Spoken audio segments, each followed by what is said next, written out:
তো আমরা একটি ফুল ওয়েভ রেকটিফায়ার সার্কিট বানাবো, আর সেটার ইনপুট আর আউটপুট ওয়েভ ফর্মটা আমরা অবজার্ভ করব। শুরুতে আমরা একটা সোর্স আনতেছি। সোর্স, এখানে যে ভোল্টেজ জেনারেটর যেটা আছে এটা আনলাম। তারপর আমরা ডায়োড দিব। ডায়োড আছে সেমিকন্ডাক্টর ক্যাটাগরিতে। এই যে ডায়োড ক্লিক করে এখানে 4টা ডায়োড দিব। 1, তারপরে 2, 3, আর লাস্ট ডায়োড বসলো। এখন এগুলো কানেক্ট করি। তার আগে আমাদের একটা রেজিস্টার দিতে হবে, সেটা বেসিকের ভিতরে এখানে আছে রেজিস্টার। এই তো এখন আমরা কানেকশন গুলো দিই। তো আমরা স্পেস বাটন চাপ দিলে ওয়্যার মোড আসবে, তারপর আমরা কানেকশন গুলো দিব।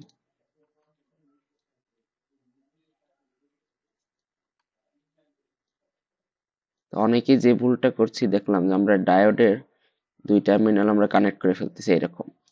এই যে আচ্ছা, দেখা যাচ্ছে কিনা একটু জুম ইন করি। View, zoom, zoom in. Okay, এখানে জিনিসটা বোঝা যাচ্ছে কিনা, আমরা অনেকে ভুল করে ডায়োডের 2 টার্মিনাল শর্ট করে দিচ্ছি, এটা করা যাবে না। তো আমি আবার ডায়োডটা বসাই।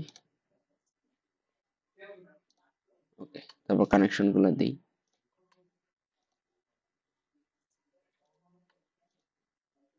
ওকে, ফাইনালি রেজিস্টারের কানেকশনটা দিলাম। আচ্ছা, এবার ইনপুট সোর্সটাকে আমরা ডায়োডের বাকি 2 টার্মিনালে কানেক্ট করলাম। তো আমাদের আউটপুট যে 2 টার্মিনালে লাগানো, তার বাকি 2 টার্মিনালে আমাদের ইনপুটটা হবে। সেখানে টোটাল 4টা পয়েন্ট আছে, 1, 2, 3 আর 4। তো হয় ডানে বামে আউটপুট হলে উপরে নিচে হলে ইনপুট অথবা উল্টাটা। তো আমরা এখানে ইনপুট দিলাম। ওকে, এখন আমাদের আউটপুট দেখার জন্য আমাদের একটা গ্রাউন্ড বসাইতে হবে। আউটপুটটা আমরা দেখি যে মিটার, তারপরে বাম পাশে যে ভোল্টেজ পিন। তো আমরা এখানে দিয়ে দেখতে পারি আমাদের আউটপুটটা কেমন আসে।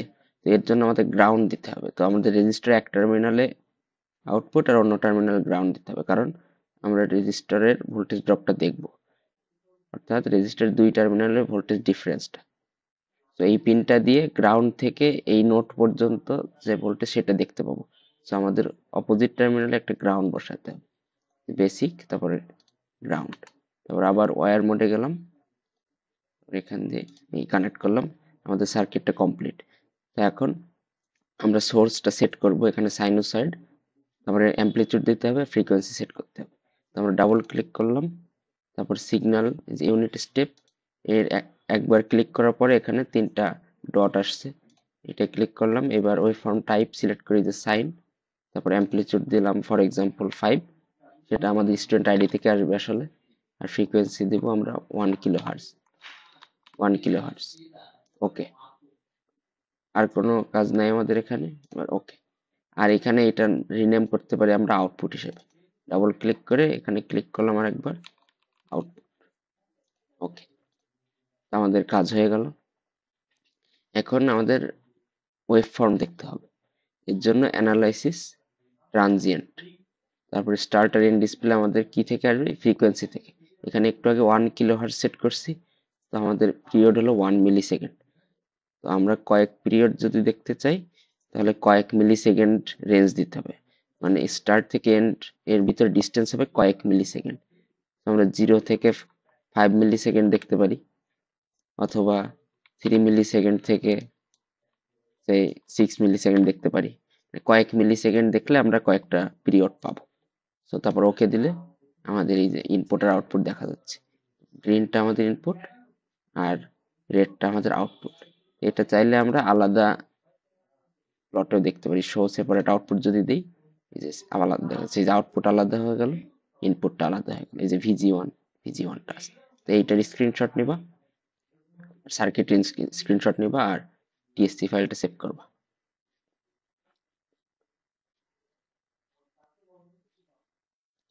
ওকে, এখন এর সাথে আমি ডিসি অ্যানালাইসিস এর কিছু একসাথে একটু বলে দিই।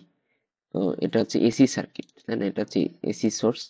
তো ডিসি সার্কিটে আমরা কি করে ওই যে নোডাল আর মেশ অ্যানালাইসিস গুলো করছিলাম, ওটা এই সফটওয়্যারে কি করে করে আমরা দেখি। তো এখন এর জন্য বেসিকে গেলাম, এই যে সোর্স, ডিসি সোর্স একটা রাখলাম।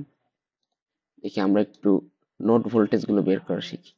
তো এখানে রেজিস্টার আরো কয়েকটা দিই, রেজিস্টার,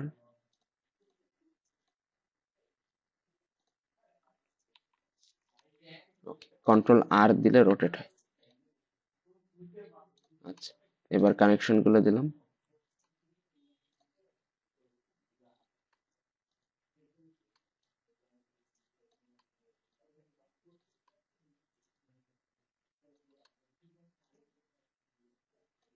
এখন আমাদের গ্রাউন্ডটাও দিতে হবে, গ্রাউন্ড না দিলে হবে না। তো গ্রাউন্ড, এখন আমরা নোড ভোল্টেজ গুলো দেখবো। তো আমরা এখানে ভোল্টেজ সোর্সে ভ্যালু যদি সেট করতে চাই, ডাবল ক্লিক করলাম, ভোল্টেজ দেখা যাচ্ছে 15 ভোল্ট দিলাম ফর এক্সাম্পল। ওকে, আর এর রেজিস্টারের ভ্যালু সেট করতে চাইলে ডাবল ক্লিক করে এখানে ভ্যালু সেট করব, দিলাম ফর এক্সাম্পল এখানে 220, এখানে দিলাম 440, এখানে দিলাম 330, এখানে 1K থাকলো। ওকে, এখন মনে করো আমি এই এই নোডের ভোল্টেজটা বের করতে চাই, নোড। এর জন্য আমাদের অ্যানালাইসিস, এই যে আমরা ডিসি অ্যানালাইসিস করবো এখন, ডিসি। এখানে যে ক্যালকুলেট নোডাল ভোল্টেজ, এর একটা শর্টকাট আছে কন্ট্রোল অল্ট আর ডি। এইটাকে ক্লিক করলে এই যে আমাদের একটা পিন চলে আসছে, ডান পাশে দেখা যাচ্ছে এই যে নোডাল পটেনশিয়াল, এখানে কোশ্চেন মার্ক। এই যে পিনটা আমরা এটা মাল্টিমিটারের প্রোবের মতো চিন্তা করো। তো আমাদের এটা হচ্ছে রেড প্রোব, আর ব্ল্যাক প্রোব কিন্তু অলরেডি গ্রাউন্ডে আছে। তো আমরা নোড ভোল্টেজ মানে কি জানি, গ্রাউন্ডের সাপেক্ষে। সেই গ্রাউন্ডের সাপেক্ষে এই নোডের ভোল্টেজ যদি জানতে চাই, তাহলে এইটা এখানে ক্লিক করলে এই যে এইখানে অ্যান্সারটা দেখা যাচ্ছে 9.01 ভোল্ট। যদি আমি এই নোডের ভোল্টেজ জানতে চাই, তাহলে এখানে ক্লিক করব। তো এখানে যেহেতু 15 ভোল্ট, তাহলে এখানে 15 শো করার কথা, তাই না? এখানে ক্লিক করে দেখি কি হয়, কিছু হয়? কিছু হচ্ছে না, কারণ এটা হচ্ছে ওয়্যার, আমাদের এই পিনের উপর ক্লিক করতে হবে। হ্যাঁ, যে কোনো জায়গায় ক্লিক করলে হবে না। এই যে রেজিস্টারের ভোল্টেজ জানতে গেলে এখানে ক্লিক করা লাগবে। আচ্ছা, দেখি এখানে ক্লিক করে কি হয়, 15 দেখাচ্ছে। এখানে আরেকবার ট্রাই করে দেখি হয় কিনা। আচ্ছা, তো আমরা যেটা বুঝলাম যে এই যে ওয়্যারের এই যে নোড, হ্যাঁ, কর্নার গুলাতে ক্লিক করলে কাজ হবে। হ্যাঁ, এই যে ডট, ডট যেগুলো, এই যে ব্ল্যাক ডট, এখানে ক্লিক করলে রিডিংটা দেখা যাবে। আমি যে ওয়্যারের মাঝখানে যদি ক্লিক করি, তাহলে কিন্তু হচ্ছে না, দেখছো? হ্যাঁ, আমাদের এই হয় এই টার্মিনাল গুলোতে ক্লিক করা লাগবে, এই যে 15 ভোল্ট দেখা যাচ্ছে, আর না হলে এই ব্ল্যাক ডটের উপর। হ্যাঁ, এই মাঝখানের এরিয়া গুলোতে ক্লিক করলে কিন্তু কাজ হবে না। ওকে, আরেকটা ওয়ে আছে, ধরো আমি এই রেজিস্টারের ভোল্টেজ ড্রপটা জানতে চাচ্ছি। হ্যাঁ, তো এইটা সবগুলো রেজিস্টার কত ভোল্টেজ ড্রপ হচ্ছে, কোনটার ভিতর দিয়ে কত কারেন্ট যাচ্ছে, হ্যাঁ, সবগুলো একবারে দেখার একটা ওয়ে আছে। সেটা হলো অ্যানালাইসিস, আবার সেই ডিসি অ্যানালাইসিস, যে টেবিল অফ ডিসি রেজাল্টস। হ্যাঁ, এখানে ক্লিক করলে কি আসলো দেখো, এই যে একটা টেবিলে সবকিছু দিয়ে দিচ্ছে। এই যে IR1 মানে কি, এই যে R1 এর ভিতর দিয়ে কত কারেন্ট যাচ্ছে, 1,2 মানে কি, 1 থেকে 2 টার্মিনাল দিকে, মানে ডিরেকশনটা বলে দিল। সেই যে 27.24 মিলি অ্যাম্পিয়ার কারেন্ট যাচ্ছে এই রেজিস্টারের ভিতর দিয়ে। এরকম IR2, IR3, IR4 আছে। আর VR1 কি, VR1 হচ্ছে এই যে এই R1 এ ভোল্টেজ ড্রপটা, এবং প্লাস টার্মিনাল হচ্ছে 1 এ, এই সাইড হচ্ছে প্লাসটা। ঠিক আছে, 1,2 দিয়ে ওইটা বোঝায়। তাহলে এরকম R3 তে ভোল্টেজ ড্রপ কত দেখি তো, এই যে VR3 2.23 ভোল্ট। ওকে, আর VP1, VP2 আর VP3, হ্যাঁ, এটা হচ্ছে পয়েন্ট, এই যে 1 নাম্বার পয়েন্ট, এই যে এক মার্ক করা পয়েন্টে ভোল্ট হচ্ছে 15, 2 মার্ক করা পয়েন্টে হচ্ছে ভোল্ট 9.01, যেটা আমরা একটু আগে দেখলাম। মানে নোড ভোল্টেজ গুলো আমরা পাচ্ছি বেসিক্যালি এখানে। হ্যাঁ, এখানে আননোন নোড ছিল 3টা, আর এই জিরো ভোল্টেজ তো জিরোই। ওকে, তো আমরা ডিসি অ্যানালাইসিস দেখলাম, দুইটা জিনিস, নোড ভোল্টেজ ক্যালকুলেট করে দেখলাম, ডিসি রেজাল্ট একটা টেবিল বের করা দেখলাম, আর ট্রানজিয়েন্ট অ্যানালাইসিস দেখলাম। ট্রানজিয়েন্টটা আসলে ওই যে ওয়েব ফর্ম দেখার জন্য, ওটা এসির জন্য ইউজ হয়। ঠিক আছে, থ্যাংক ইউ।